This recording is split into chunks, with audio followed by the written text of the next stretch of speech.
Bismillahirrahmanirrahim.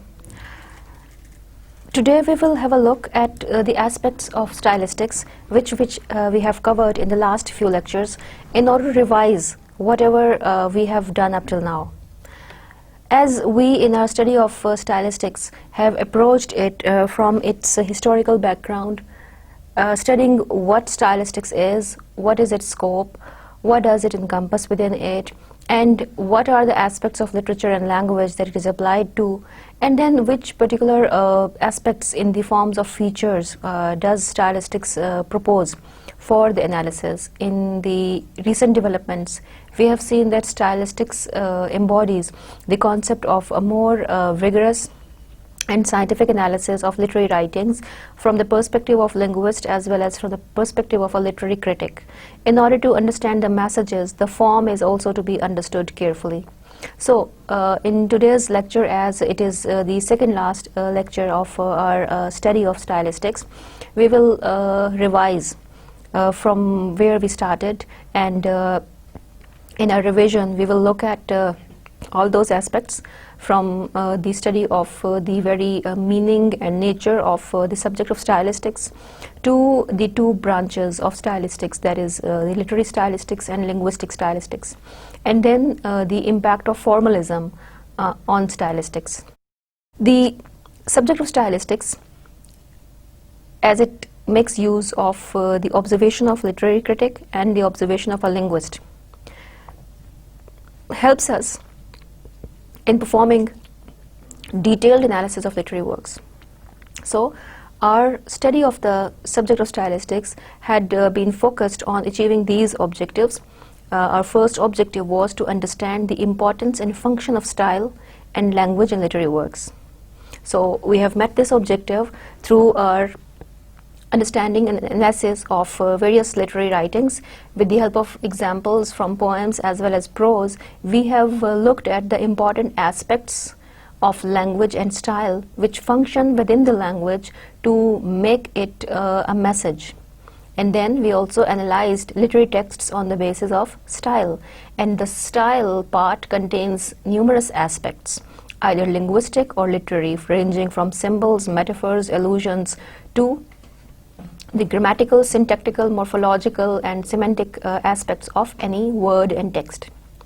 We also have become now quite apt and able to perform detailed analysis of any type of literary text or non-literary text, that we are able to see how these literary texts like poems are constructed, what are their essential ingredients and features, how one feature depends on other, how one feature conveys meanings, and how is it related to the form.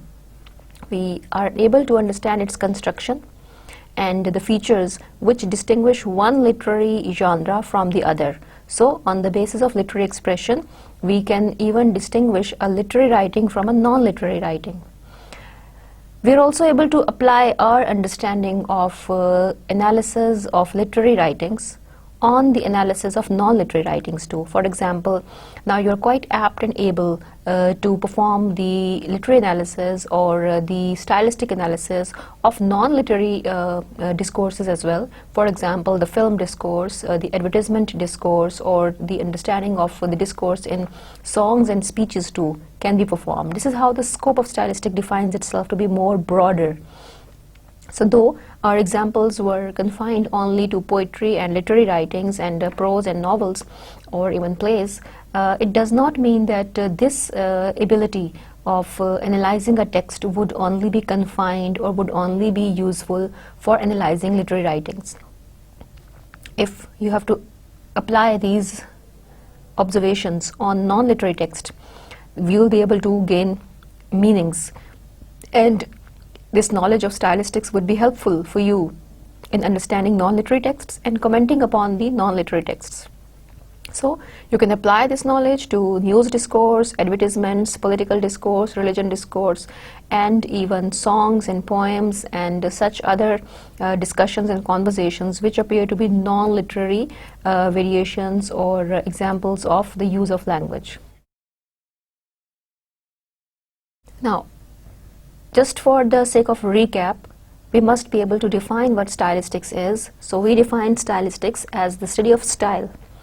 that is used in literary writings and in verbal or oral language, and the effects a writer or a speaker wishes to convey to the reader. That is what style means. So style is a distinct way of making use of language in order to convey an idea, in order to put across a message. Now, stylistics applies the knowledge of linguistics in a hope of arriving at the analysis of any literary or non-literary text which are more broad, rigorous and objective. So the purpose of stylistics is that it applies the linguistic knowledge or the linguistic theories and rules to understand literature in order to arrive at more broader and objective analysis of literary writings. So this is how stylistics began or started up its journey, that the development in the field of linguistics that started taking place mostly in the 20th century is what stylistics owes its existence to. But also we have to keep in mind that did it exist before the 20th century or not? Of course, before the 20th century, the title stylistics wasn't used for the subject which applies linguistic and literary criticism on language of literature. Rather, there existed a branch or a field that we refer to as literary criticism. So in the 19th century, it was literary criticism that was the only mode or source of interpreting and analyzing literary writings. So with the development of the 20th century in the field of linguistics, criticism or literary criticism was also aided with the help of stylistics, where not only literary but also linguistic analysis of a text is considered to be more broader analysis that has to be performed on understanding of a text to understand the literary writings. Now, in order to understand what stylistics is, we look at the fact that instead of focusing on what the work is about, stylistics, as it owes its origin to the linguistic theories and developments, it focuses on how the work is composed. Now, what is the theme and message of a work? The idea or the content, whereas how refers to the style, the form, the shape, the expression and the language of a work. So what is the theme and thought? How is the form and style? So instead of focusing on what, more importantly, the subject of stylistics, the discipline of stylistics focuses more on the how part, that is the style or the form of a text. Now, according to Pearson, the goal of stylistics is not simply to describe the formal features of a text for their own sake, but in order to show their functional significance for the interpretation of the text. Now, in Pearson, we find that this definition by Pearson states that the purpose of stylistics is not to just identify, describe or name the formal properties and features of a text, that vocabulary is complex or simple, syntax is inverted or usual or regular. Now, this is not the way stylistic analysis would be considered holistic or rigorous. The purpose is to identify linguistic features, to see how these linguistic features add to enhance the meaning of a work, because the ultimate purpose of analysis is to know, to understand a text or literary writing. Stylistics as a discipline is a link or a bridge between literary criticism and linguistics, because earlier the literary criticism was the only mode or method available to the critics to observe a text, to analyze a text and to judge its value and to comment upon its subject matter. Now, stylistics, as it takes more from linguistics, bridged this gap where the literary critics were not flexible enough to proceed their analysis while they analyze a text with a focus on the linguistic aspects. Stylistics covered this gap, because stylistic is nothing without the combination of the two approaches, the approach of a linguist and the approach of a literary critic. So, stylistic relies on literary criticism for the sake of commenting upon the meanings, the messages, and the value of a text, whereas it depends side by side on the linguistics for the sake of identifying the features, the components, and the linguistic aspects of a work. Now, how a form of a text is variant or different from other forms of writing, and what does this form achieve or imply in order to convey a message in a particular or in a specific way, that is the method or the mode chosen by the writer to convey the same message that others might also have conveyed to the readers. Now, in order to understand what stylistics is, it would never have been possible for us to understand the value of stylistics had we not been able to trace its link or its kind of association and relationship with what the studies in the classical time or past have been like for the sake of literary criticism and analysis of the literary texts. The development of stylistics in the 20th century has been owing great kind of debt to the developments in linguistics. And before the 20th century, in the 19th century, the literary criticism had been a major force of making the readers as well as the critics interpret and comment upon the literary writings.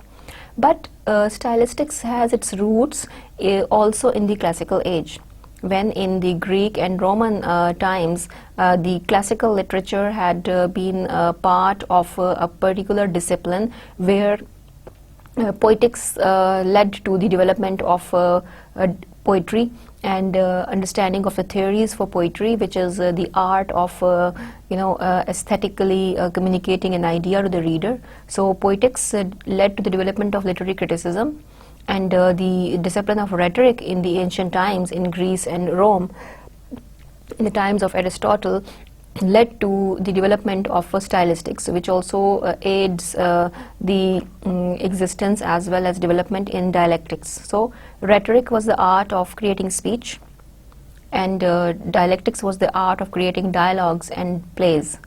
Now these distinctive genres, poetics, rhetoric, and dialectics, were the fields and disciplines that in the ancient times were focusing on the different qualities of particular genres or sets of writings, and they were able to distinguish and determine between the artful, creative, and deviant use of language within literary expression. So the classical age too had the use of stylistics in a different way. That poetics led to the development of literary criticism, rhetoric led to the development of stylistics, along with the use of dialectics or the use of dialogues and discussions, the method employed mostly in the plays. Now, with the advent of the 20th century, we see that critics like I.A. Richards and William Empson, they developed a method of analysis of a text that is unusual and different in this aspect, that it does not take into account the author's personality or the author's view about the text. Now, I.A. Richards and William Empson, they devised an approach that rejected the concentration on the understanding of literary text from the writer's perspective. So they thought that literary writings are independent of the writer, and how readers are affected by a text is more important than how the writer wishes that his influence be conveyed through the text. So this approach was referred to in the 20th century as practical criticism, because this sort of criticism of literature was focused on highlighting the importance of text and language and how does it impress the reader, without investigating the intentions of the author. So when we analyze a text without focusing on the intentions of the author, we are independent in our search for meaning within the text. So this idea is something that relates to the development of stylistics in the 20th century as well, that stylistics focuses on style rather than the author. So the approach developed by I.A. Richards and William Ampson is significant in that it brought to focus the importance of the work as compared to its dependence upon the author. So it separates the author from the work. That is what stylistics demands as well, that a work of art or literature be looked at independently from the other influences. Now, this movement is matched with a similar movement that was taking place in USA that was initiated by Kenneth Brooks, and it was called New Criticism. So when you know about practical criticism and new criticism, practical criticism is a British movement and new criticism is American movement. New criticism was based almost exclusively on the description of literary works as independent aesthetic objects. Now, literary works are independent aesthetic objects. What does it mean? It means that Kenneth Brooks in America also supported the study of literary works that should be independent from the influences of the author. Now, the author's biography, author's social, political, religious bent of mind is what we do not have to take into account, and a text has to be looked at independently from the author, because it is an object that conveys meanings which would be helpful for the reader when the reader brought with it his own understanding, rather than looking for the author within the text. Now, with this background of stylistics, where in the classical age, in the Greek and the past or classical literary writings, we see that rhetoric, dialectics and poetics were the three disciplines which focused on the distinctive and distinguishing style of literary writings. In the modern times, in the 19th century, we see that it is the development in the new criticism and in the form of development that we have seen in practical criticism in England that have helped the literary critics as well as the linguists to understand the importance of the study of style of literary writings. Now, in modern times, the discipline that analyzes literary writings has been referred to as stylistics. Earlier it was literary criticism or new criticism, or before that it was dialectics, poetics or rhetoric, but now it is stylistics, which encompasses many other disciplines as well for the study of style of literary writings and discourses. Now, modern analysis of literary works is initiated from the perspective of the study of stylistics. And modern stylistics has its roots in the Russian formalism. And what is Russian formalism? Russian formalism was a school or a movement of the early 20th century that started from Russia, from the critics like Roman Jakobson and Victor Shklovsky. Now, Roman Jakobson and Victor Shklovsky were the proponents of the Russian school or Russian formalism. Now, these critics wrote essays, literary essays or scholarly essays, in which they highlighted the significance of the study of literary style from the perspective of a linguist. They identified and distinguished the formal properties of language, which distinguish it as an artful creation and expression from the ordinary or the regular language that is used in any other writing or speech. Roman Jakobson's work focused on the study of poetic language. So they highlighted the features of literary writing by elaborating the use of poetic language and literary language in poetry. And this is the form of a work, this is the shape of a work and style of a work that they think counts more for a linguist or for a stylist, for a stylistician. Now that we know that what stylistics is made up of, we know how it developed and came into the scene in the modern times. owing its existence to Russian formalism, then getting strength from theories developed in linguistics and also literary criticism, and also bringing to focus the idea of text-centered approach rather than the author-centered approach. And also the fact that its link and roots can be found even in the classical rhetoric and poetics too. Now we see that stylistics draws its principles of inquiry of a text from various sources and disciplines. Now what are these disciplines now? Stylistics is not just confined to take help from literary criticism and only linguistics.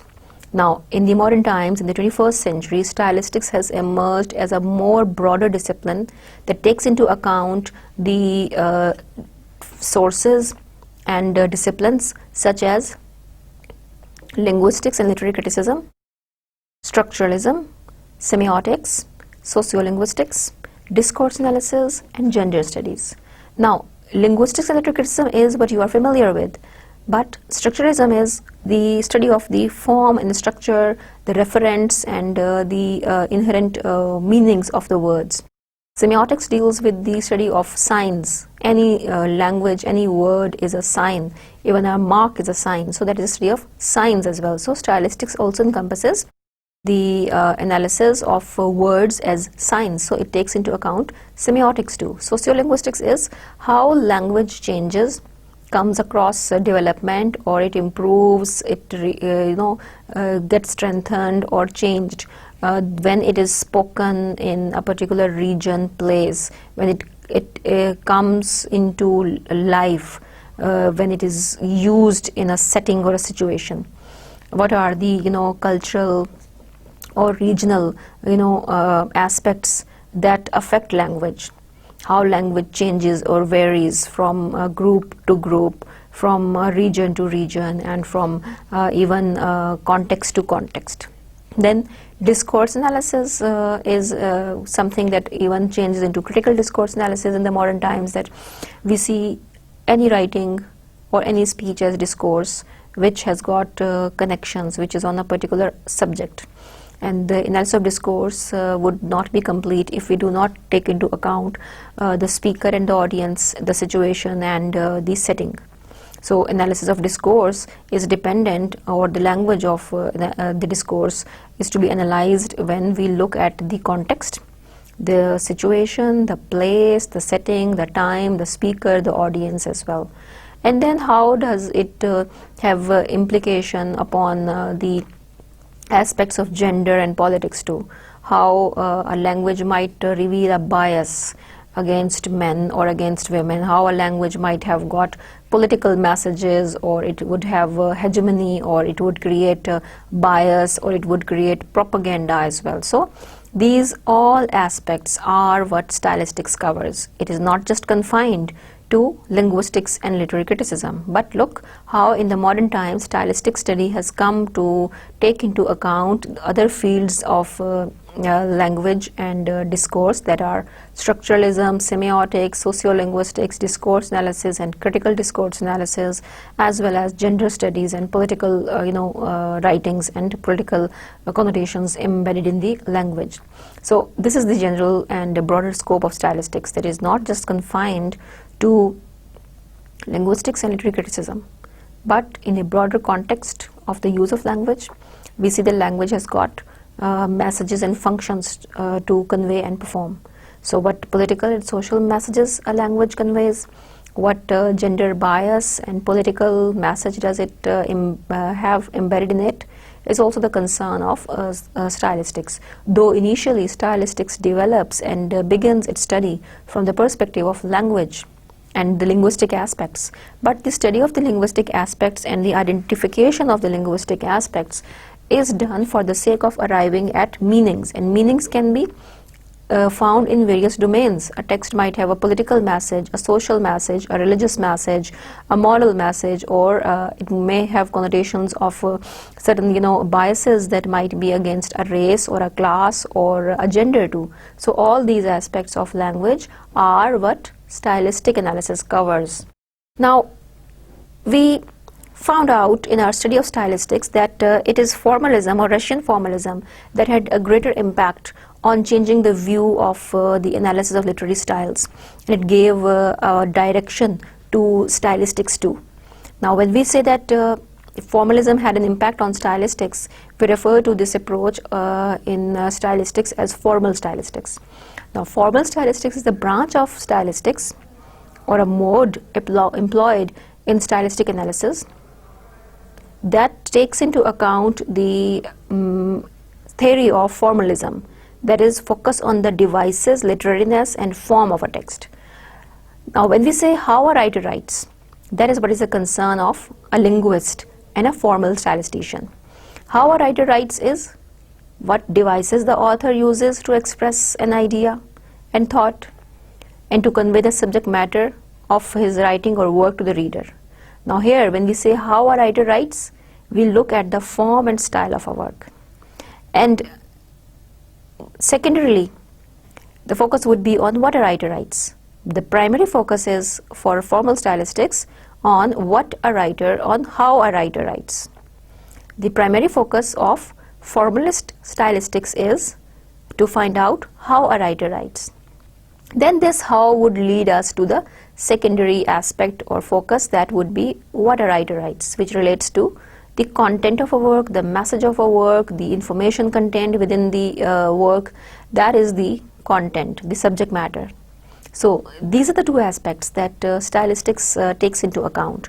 But the more greater focus is on identifying the features of form, seeing how they are created and how are they deviant, how are they regular, and then looking at what do they refer to as a message or as a content. Now, there are two angles within stylistics to look at in literary work. On the basis of that, we say that it is, you can say, the two types of stylistics, two forms of stylistics, two kinds of stylistics, two methods available within stylistics. That is the linguistic stylistics and literary stylistics. Now, linguistic stylistics would take into account only the linguistic aspects of a work. It studies the devices in language of literary writing, such as the rhetorical figures, syntactical patterns, phonological, graphological, and semantic makeup of a work, and these are all employed to produce expressive literary style. Now, the linguistic stylistics focuses on the features of language, that how the morphology, syntax, phonology, and semantics function to create a specific form of a text.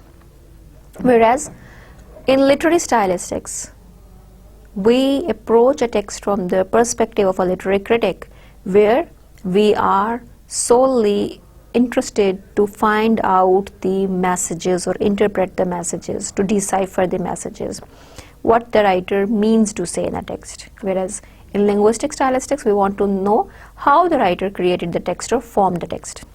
So they have got very, you can say, a different outlook. One starts from the study of words in language, the other starts from the study of the meanings in messages or interpretation. Now, in order to understand what is it that the linguistic stylistic focuses on, we have observed that linguistic stylistics has got these levels, that it would perform an analysis on the basis of these levels. First is the phonological level. When we approach a text as a stylistician who is operating through the mode of a linguist, we would look at the phonological patterning.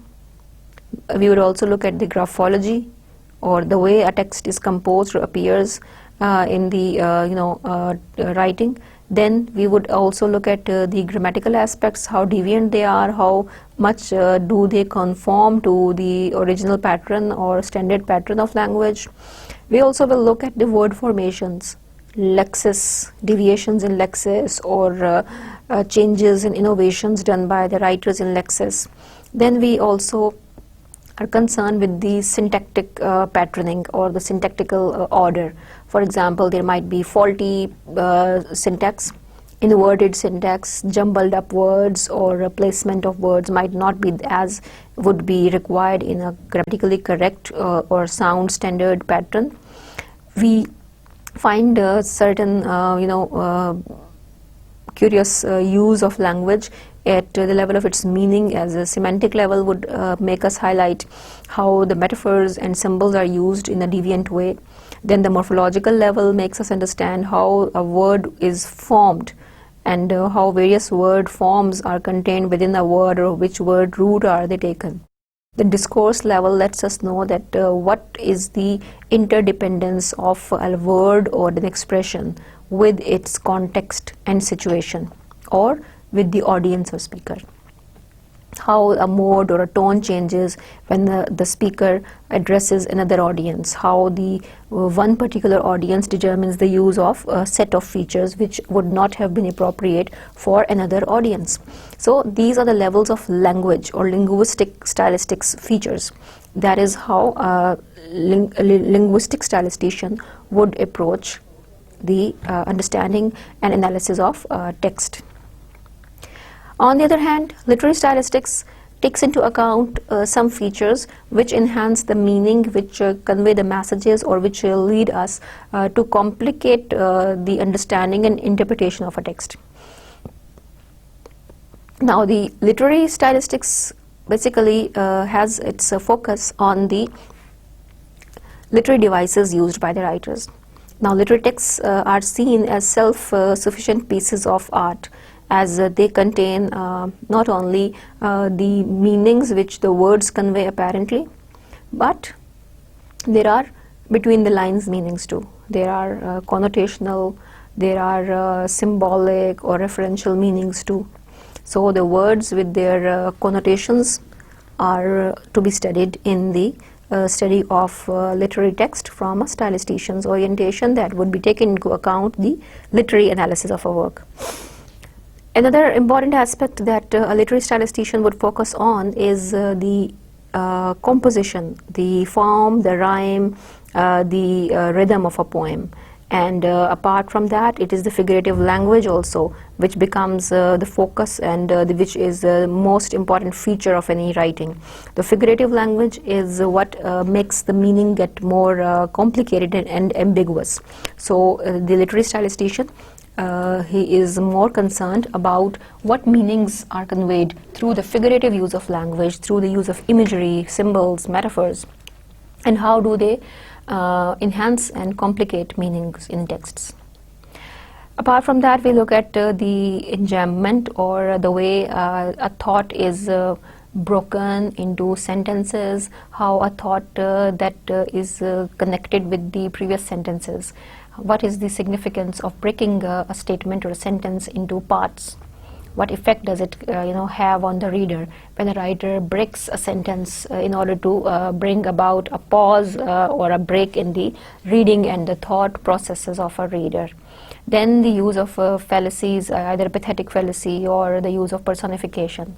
What role do they play, as these are the violations of selection restriction rule in the form of pathetic fallacy or in the form of personification? What does the writer want to achieve by giving the quality of animacy to an inanimate thing, or vice versa? Literary stylistics therefore searches for underlying significance of the text. It studies the ambiguity within the text, or the meanings which might not be conveyed through the words denotative meanings. So it is the artistic vision that the writer wants to present to the reader. It is not derived by the need to acknowledge the fact that writing is done to inform a reader. So more than giving information to the reader, literary writing is the aesthetic fulfillment of the artistic sense of a writer. And at the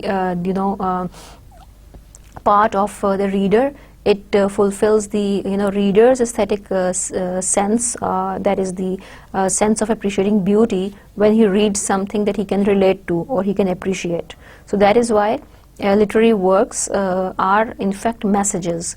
They take interpretation of a text as its aim, and the literary stylistics is based on analysis of stylistically significant features of a text. And what are the stylistically significant features of a text? They are the literary devices and the deviant use of a language, or the foregrounded features of a language. So for the sake of the study of stylistics from a literary critics orientation or literary stylistics, our focus is narrowed down in identifying and highlighting the literary devices or the deviant or foregrounded features of a text, rather than all the aspects of language which might relate to morphology, phonology, and semantics of a work. Now, it is important to understand what was the impact of formalism on stylistics. So in our today's lecture, we will have a recap to understand how formalism helped promote a discipline in the form of stylistics, which is even today being strengthened with the help of certain other discourses like critical discourse analysis, gender studies, and political studies of texts too. So formalism placed emphasis on the medium, that is the language or the form, by analyzing the way in which literature, especially poetry, was able to alter artistically or make strange common language or everyday language. Now, formalists identified that literary language defamiliarizes the things and ideas which our readers are normally aware or familiar with. So they stressed the importance of form and technique over content, and they look for the specificity of literature as an autonomous verbal art. So the focus of formalists is that what is there in the language of literature that is not found in ordinary expression, and hence when they find out or identify the features in a literary writing, they find these features to be deviant and unusual, hence they call it defamiliarization. That art of writing in literary writing defamiliarizes what our readers are familiar with. There is emphasis on the autonomous nature of language, that language is independent of the authorial influences, societal influences, cultural, religious, historical milieux in which it was produced. So the study of literature is neither the reflection of the life of the author, nor it should be the reflection into the life of the people, society, and the time in which that work was produced. So they say that any literary writing must be dealt with independently of the author and the society in which it was written and produced. Then they also define the formal properties of poetic language. The purpose of the formalists is that poetry makes use of a language that is distinct and unique. Now, the uniqueness of the poetic language is its ability to defamiliarize the objects and events. So, in order to analyze the literary works, the focus of a formalist would be on those aspects which are extraordinary, unusual, unfamiliar, and deviant. So, the formalists define the formal properties of poetic language in both poetry and prose. So, they do not use the word poetic language to refer to only the language being used in poetry. Poetic language is generally a term used for literary language, and poetic language can be found even in fiction, novel, short story, or prose as well. But the word poetic language is synonymous to literary language.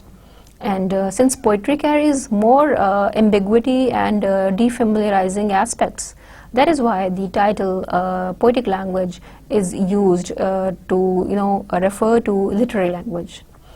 Now, the special function of literary language, according to formalists, is to reinvigorate language and to redeem it from the insipid and vapid state into which it has sunken under the weight of everyday use. Now, everyday language is more simple, understandable, colloquial, or you can say it loses the charm that the literary language or the poetic language carries. So, the purpose of literature is to reinvigorate, re-establish the uniqueness, the literariness of language. Now, the everyday use of language shows to us that language is undergoing a change. It is being simplified even in our daily discussions and use of language, we see that how certain words which are more dignified and more strong have been replaced by certain words which may not carry that much dignity, but rather are more colloquial or simpler. Similarly, in the literary writings too, if the literariness is to be preserved, the effect of the technique of defamiliarization has to be enhanced.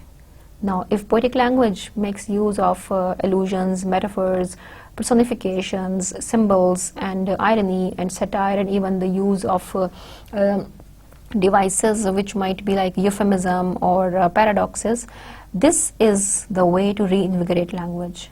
This is the way to enhance the sense of complication within language, that ideas and meanings are not evident like they are in daily discourse or expression of language in our speech in the ordinary use of language.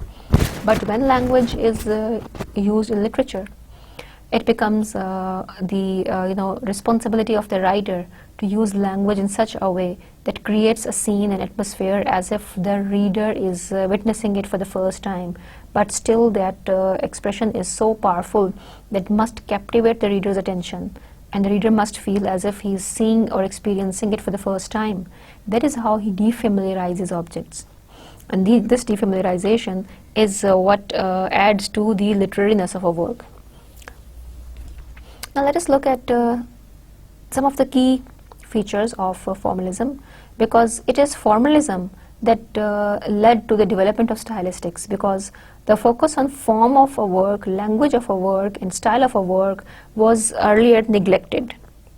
And formalists like Roman Jakobson and John Mikorowski, they did a kind of a service to the analysis of literary writings by highlighting the fact that literary language has to have these features which distinguish it from the ordinary language or ordinary expression.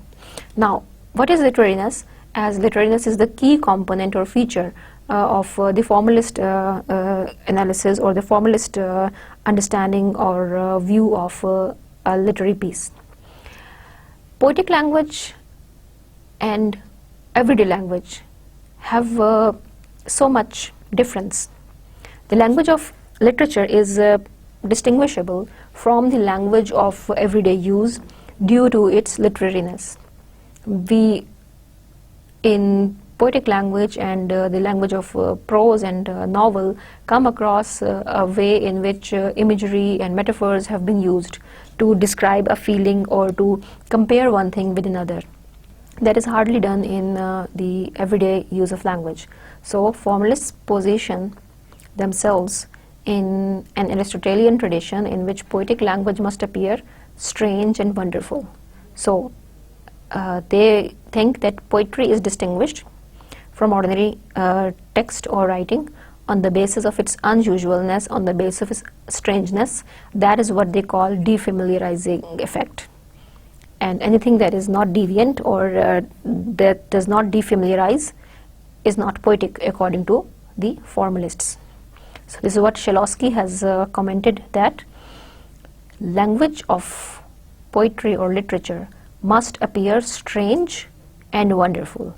Now this idea of strangeness and being wonderful is what distinguishes the literary language from the ordinary language, and that is why we need to study stylistics, that what are the features of literary work that we may not come across in ordinary or everyday language, that we must study in the subject of stylistics.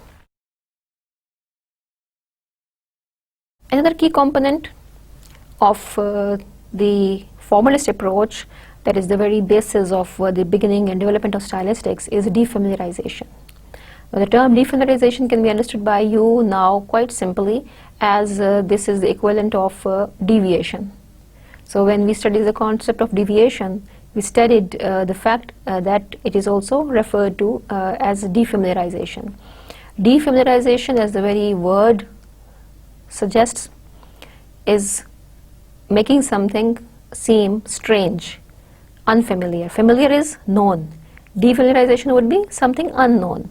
So it's an effect that language carries or conveys through the creation of certain aspects in language or features in language which defamiliarize or which deviate from the normal patterns or standards of expression.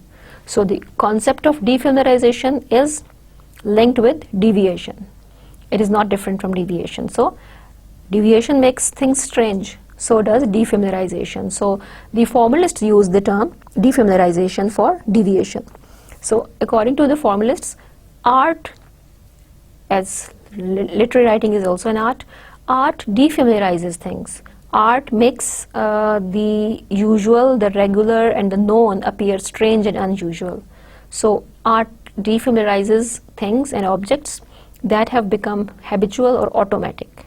Now we might have become aware of the idea of love, but in love poems, in sonnets, in ballads, in lyrics, we repeatedly come across the same theme of love.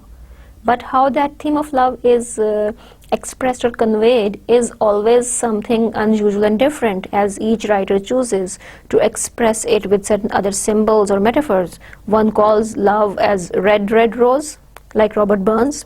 The other calls love as two legs of a compass. So we find that this is the way that a writer defamiliarizes what a reader is familiar with. For example, we see that in the sonnets of the Elizabethan age, like the Shakespearean sonnets, we find very familiar and regular and simpler metaphors used for love, a lover or beloved. For example, they are compared usually with flowers, with streams, with roses, with moonlight, and with the very usual and regular features.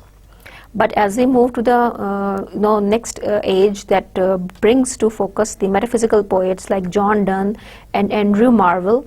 For example, Marvell compares his love with the growing of vegetables. This is quite unusual. There is a conceit. Now vegetables and love are quite unlike. If it had been growing of flowers, we would have found it familiar. But he defamiliarizes the concept of love by comparing it with the growth of the vegetables. Now, the idea that he presents is that he was in favor of a consummation of love in the world. That is why he thought that just like a vegetable would grow rotten, if it's not consumed, love too would grow rotten if the beloved doesn't really meet him. So this is how we find defamiliarization of a familiar aspect of love being done by the poets in the different way that they approach any object idea.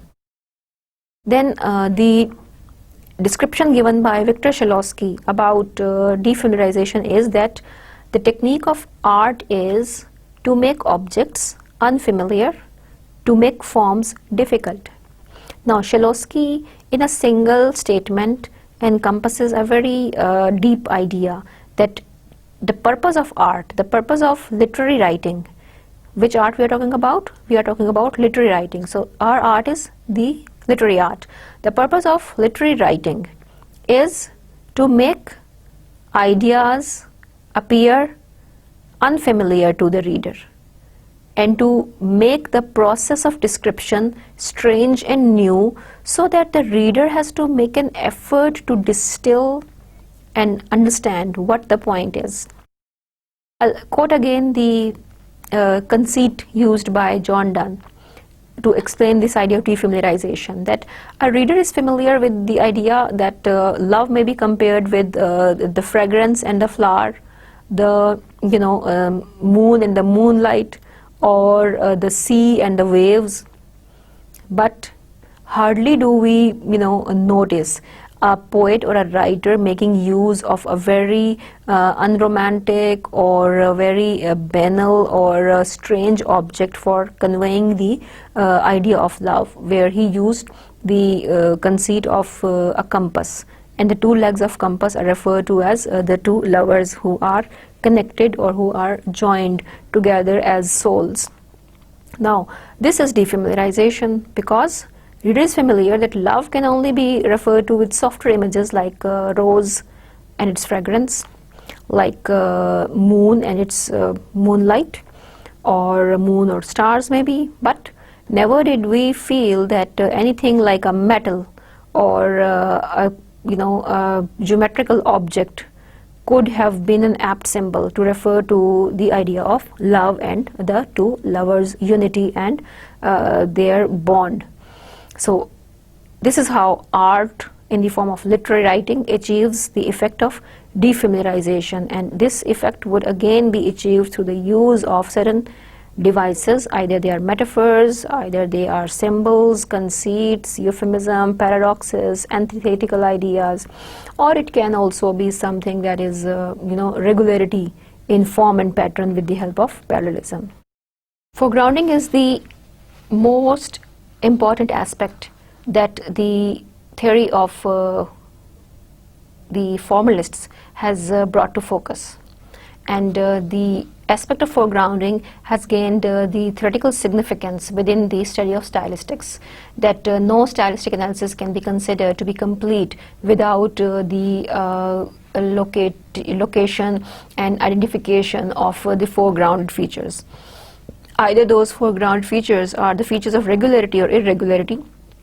That adds to the literariness of a work, that how a writer brings some features of a text to the foreground, and how he makes the rest of the messages, the words, the information recede to the background. So foregrounding is giving prominence and importance to a few aspects within the text with the artful and aesthetic use of language. It brings certain elements of a text to the front to surprise the reader, to excite the reader, and to attract the readers. And the focus of the attention of the reader is on those aspects. Then those foreground features are what contain the more significant and important messages within the text. As you can look at the example of the same poem, Donne's Conceit, where the use of compass is what we do not forget after reading the poem, because of the ingenuity or the unusualness or the strangeness of the object used. We remember it. And this is how we examine any work, that there are certain aspects within a work that become a hallmark or a distinguishing aspect of the writing, that as a foregrounded feature either of regularity or irregularity would stay alive in the reader's mind. Similarly, in the analysis of the idea of foregrounding, if we look at any prose or fiction, we see that, for example, Joseph Conrad's novel Heart of Darkness, we looked at it from the perspective of analysis in many lectures, quoting the example that there the concept of the ivory and the hollowness of the Englishmen, the Europeans, is something that becomes a foregrounded feature. We see that how the writer has time and again referred to the hollowness, the emptiness of the people who are the Europeans working in Africa. Now, the hollowness of the Englishmen is something that corresponds with the hollowness of the ivory tusk, or the hollowness of something that is a bone or the remain of the human body too. So that is where the correspondence between the hollowness and spiritlessness, or being without a soul, or humanity and spirituality, is connected with the bones, that is the ivory, connected as a symbol of greed and lust by the Europeans. So this becomes the very foregrounded symbol or feature within the whole novel by Joseph Conrad. Similarly, in novels, the way a writer presents a story can also become a foregrounded feature. The reader begins to analyze that why the story is told in this way. For example, if there is a frame story, a story within story, that one character or a narrator introduces us to another, and that character tells the story, we are ultimately bound to question why this is so, why a single man is not telling the story. For example, in the same novel, Heart of Darkness, another foregrounded feature is about the style or the narrative voice or technique too, that an unnamed narrator begins the story, introduces us to a character named Marlowe, and then Marlowe tells his story, what he had been through in Africa. Now, why not Marlowe himself in a position to tell the story independently, why there was a need to create another unnamed narrator who introduces us to Marlowe and who comments within the story as well, while Marlowe is narrating the story as somebody who is observing Marlowe and is telling us how he feels about the time, the place, the setting and the action of the story too. So in novel or in fiction, there is a room for a writer to highlight or foreground something, not only in the text in the form of metaphors, conceit or symbols, but also he has a room to highlight something through the use of the narrative technique. So these narrative techniques, if they are used in a way which is adding variety to the expression, they also become the highlight or the foregrounded regularity of a work. Similarly, in the dramatic monologues, we see that the foreground regularity is, or the foreground feature is, that how the writer chooses to kind of hide himself or to keep himself out of the text by creating a persona who in a dramatic situation is telling something about himself. And when he feels that he is revealing things about others, ironically he is revealing something about himself. So that becomes a foregrounded feature, that irony of the text in dramatic monologues usually, that when a character feels he is telling us about others, he is ironically revealing his own psychological state of mind. Now, another important aspect that the formalist analysis and the formalist school highlighted is the concept of automatization. Just as defamiliarization is deviation, automatization is parallelism.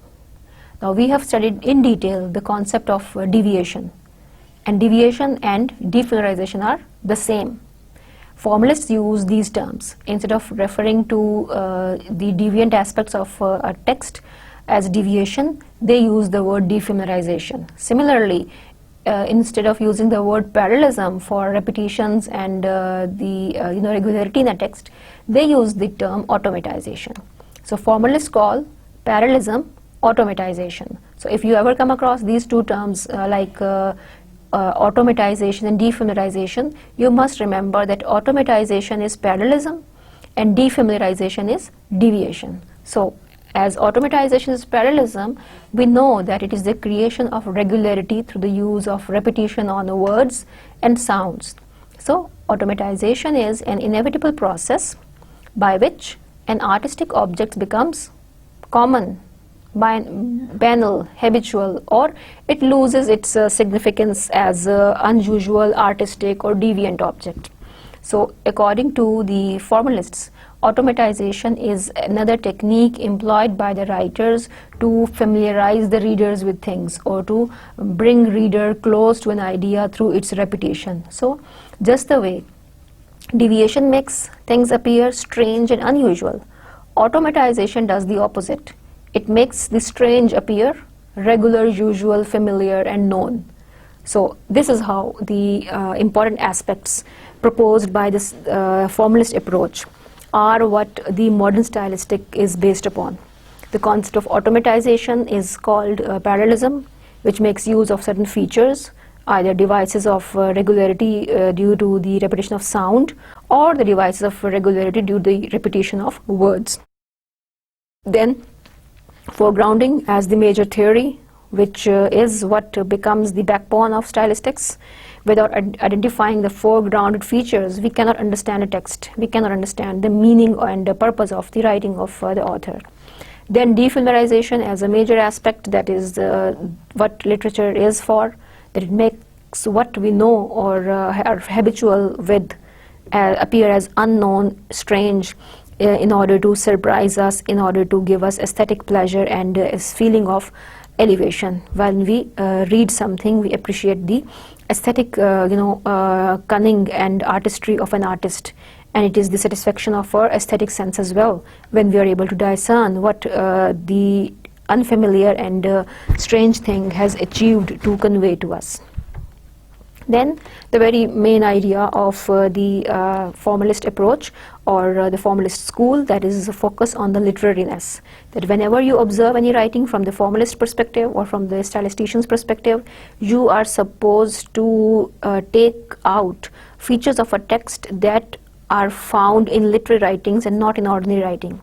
Remember the way we did the analysis in the last lecture of the prose work by Sarah Sulehri and Anila Desai, how we found the element of literariness in prose, that the symbols or analogies or comparisons or similes were what became the highlight or the foregrounded features. They were the deviations or even parallelisms, automatization or defamiliarization, and they are what can broadly be covered under the aspect of literariness of a literary work. So this is how we were through the midway of our understanding of the subject of stylistics throughout our analysis and study in the course.